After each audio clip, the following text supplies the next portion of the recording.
आजकल आपने देखा होगा कि रैपिडो कैसे रैपिडली ओला और उबर को बीट करके ऑनलाइन राइड बुकिंग का बादशाह बन चुका है और ये प्रोसेस आगे भी चलता रहेगा। कैसे रैपिडो ने इतने बिलियन डॉलर की एम्पायर्स को मात दे दी और कैसे रैपिडो अब फूड डिलीवरी एप्स जैसे स्विगी जोमेटो के भी कॉम्पीट करने में लगा हुआ है। आज की इस वीडियो में हम जानेंगे कि रैपिडो कब से शुरू हुआ और इतनी तेजी से ओला और उबर को कैसे पीछे छोड़ दिया और रैपिडो के आगे फ्यूचर प्लान्स क्या है।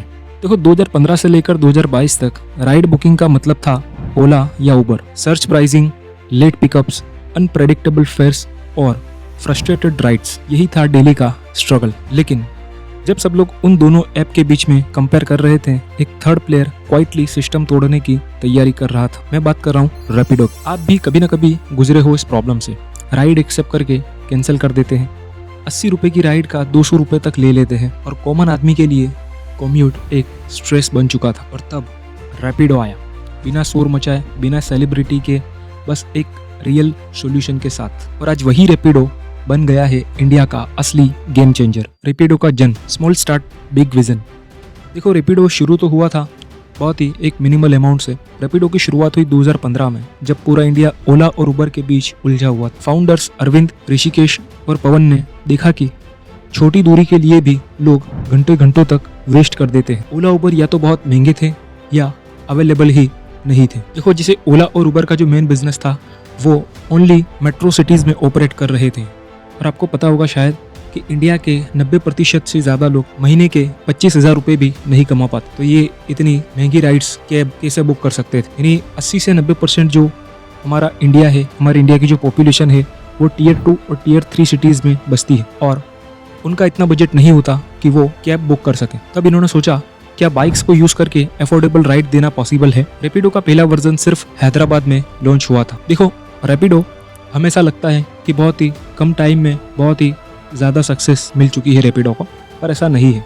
इसकी स्टार्टिंग जब हुई थी तो के फाउंडर जो है अरविंद संका, वो एक IITian है और उन्होंने 75 से भी ज़्यादा इन्वेस्टर्स को अपना ये प्रोजेक्ट पिच किया, लेकिन किसी ने भी उनकी मदद नहीं की। 75 बार रिजेक्ट होने के बाद में कोई इंसान कैसे वापस से खड़ा हो सकता है। फिर इन्होंने हिम्मत नहीं हारी और फाइनली इन्हें एक इन्वेस्टर मिल गए और सिर्फ 2 करोड़ की इन्वेस्टमेंट से शुरू हुआ रैपिडो। रैपिडो का पहला वर्जन सिर्फ हैदराबाद में लॉन्च हुआ था। ऐप एकदम बेसिक था, लिमिटेड फीचर्स के साथ ये ऐप आता था, लेकिन जो प्रॉब्लम सोल्व हो रही थी वो एकदम प्राइसलेस थी। उस वक्त ओला और उबर करोड़ों रुपए एड्स में उड़ा रहे थे। Rapido quietly word of mouth और लोकल टारगेटिंग से ग्रो कर रहा था। ना टीवी ना सेलिब्रिटी, सिर्फ एक चीज़, टाइम पे सस्ती राइड देना। एक शॉकिंग बात ये थी कि रैपिडो ने ईयरली फेज में कोई बड़ा VC फंडिंग रेज नहीं किया था। रैपिडो का मॉडल एसेट लाइट था, यानी बाइक राइडर्स अपना खुद का व्हीकल यूज करते थे। कंपनी सिर्फ टेक और कोऑर्डिनेशन में इन्वेस्ट करती थी। और सबसे बड़ा मास्टर स्ट्रोक, टियर 2 और टियर 3 सिटीज पे जल्दी फोकस। जहाँ ओला सिर्फ मेट्रो सिटीज में लिमिटेड थे, रैपिडो क्वाइटली वाराणसी, पटना, भोपाल, विजयवाड़ा में एक्सपेंड कर रहा था, क्योंकि वो जानते थे कि इंडिया के जो मोस्ट ऑफ लोग हैं वो इन्हीं सिटीज़ में रहते हैं। बाय 2020 रैपिडो 15+ सिटीज़ में ऑपरेट कर रहा था। और पेंडेमिक के दौरान जब लोग ओला उबर से दूर भाग रहे थे, रैपिडो एक सेफर ऑप्शन बन गया था। Single person ride, mask policy, contact lens experience. Real life example, 2021 में लखनऊ के आकाश मिश्रा ने ट्वीट करके बताया कि ओला एक राइड का चार्ज कर रहा था 180 रुपये 5 किलोमीटर के लिए, वही रैपिडो सेम 48 रुपीज़ यानी 50 रुपीज़ भी पूरे नहीं लिए और वो राइड कंप्लीट कर दी। टाइमिंग भी परफेक्ट। इस तरह के हज़ारों रिव्यूज रैपिडो को क्विकली पॉपुलर बना रहे थे। 2022 तक रैपिडो के 50 मिलियन प्लस डाउनलोड हो चुके थे और फाउंडर्स का फोकस क्लियर था, solve the problem not burn a case. Ola Uber duopoly, search pricing और एक्सप्लॉइटेशन फैला रहे थे, जबकि 2014 से 2022 तक मार्केट बेसिकली इनके कंट्रोल में ही था। जो चाहे वो फेयर ले रहे थे। सर्च प्राइसिंग इनका बिगेस्ट वेपन था। अब सर्च प्राइसिंग होता क्या है मैं आपको समझाता हूँ। सर्च प्राइसिंग बेसिकली वो होता है कि अगर डिमांड ज़्यादा आ रही है तो उसी पर्टिकुलर डिस्टेंस के लिए प्राइस बढ़ जाता था, और अगर डिमांड कम आ रही है तो प्राइस नॉर्मल रहता था। लाइक मान लो कि ज़्यादातर लोग सुबह 8 से लेकर 12 बजे के बीच में अपनी जॉब या ऑफिस पर जाते, उस टाइम पर डिमांड ज़्यादा होने की वजह से सेम राइड सेम डिस्टेंस के लिए बहुत ही महंगी पड़ती थी। वहीं अगर यही राइड यही डिस्टेंस के लिए अगर 12 बजे के बाद बुक की जाती है तो वो एकदम नॉर्मल प्राइस में मिलती थी। कभी बारिश हो गई तो 80 की राइड 250 तक पहुंच जाती थी। उबर ने 2021 में खुद एडमिट किया कि एल्गोरिदम डिमांड देख के फेयर बढ़ाता है। देखो उनका एल्गोरिदम कैसे काम करता है। मान लो कि आपके पास में एक एंड्रॉयड फ़ोन है तो आपसे नॉर्मल फेयर लिया जाएगा, जबकि अगर आपके पास में आईफोन है तो वो ये प्रेडिक्ट करेगा कि आप एक अमीर इंसान हो या पैसे वाला इंसान हो, तो आपसे वो सेम डिस्टेंस के लिए सेम राइड का आपसे 2 से 3 गुना चार्ज करता था। रात को राइड बुक कर रहे हो समथिंग 11 या 10 बजे के बाद, तो वही सेम राइड आपको 2 से 3 गुना में मिलती थी। मान लो कि आपके मोबाइल का चार्जिंग 10% से भी नीचे है, तो वो ये समझ लेता था कि आपको अभी राइड बुक करनी ही है, भले वो महंगी क्यों ना मिले।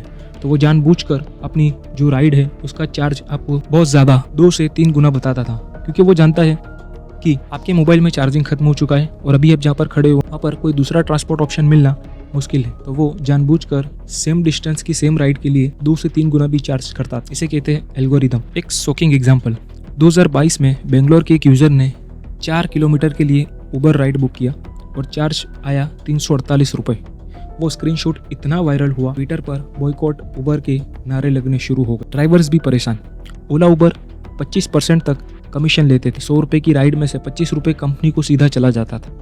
अब ड्राइवर का फ्यूल का खर्चा, गाड़ी का मेंटेनेंस का खर्चा सब निकाले तो उनके पास लगभग कुछ भी नहीं बचता था। 2022 के एक सर्वे के हिसाब से 68% ओला उबर ड्राइवर्स ने बोला कि उनकी इनकम 30 से 40% गिर गई है कंपेयर टू 2018। उबर सीईओ ने बोला, we are no longer in the business of deep discounts, यानी अब हम आगे डिस्काउंट्स नहीं देने वाले, मतलब सब्सिडीज खत्म और प्राइस और महंगा। इसके बाद पब्लिक फेडअप हो गई थी। रैपिडो का वक्त आ गया था कि अब रैपिडो सही स्टेप ले और अपना बिजनेस आगे बढ़ाए। रैपिडो का सब्सक्रिप्शन मॉडल यहाँ पर गेम चेंजर साबित हुआ। 2023 के एंड तक रैपिडो में एक रेवोल्यूशनरी मूव किया, पावर पास सब्सक्रिप्शन मॉडल लॉन्च कर राइड का पूरा इक्वेशन ही बदल दिया। मॉडल सिंपल था, 29 से 59 रुपये महीने सब्सक्रिप्शन ले लो और हर राइड पे 5 से 20% तक का डिस्काउंट ले लो। No surge, no unpredictable fare. Ola Uber में 160 रुपये का राइड रैपिडो में सब्सक्रिप्शन के बाद 80 से 90 रुपये का हो जाता था, जो कि बहुत ही सस्ता था। दिल्ली के एक सॉफ्टवेयर इंजीनियर रवि शर्मा ने बताया, पावर पास से मुझे महीने में 800 रुपये तक का बेनिफिट हो रहा है। As a result loyalty spike हुआ।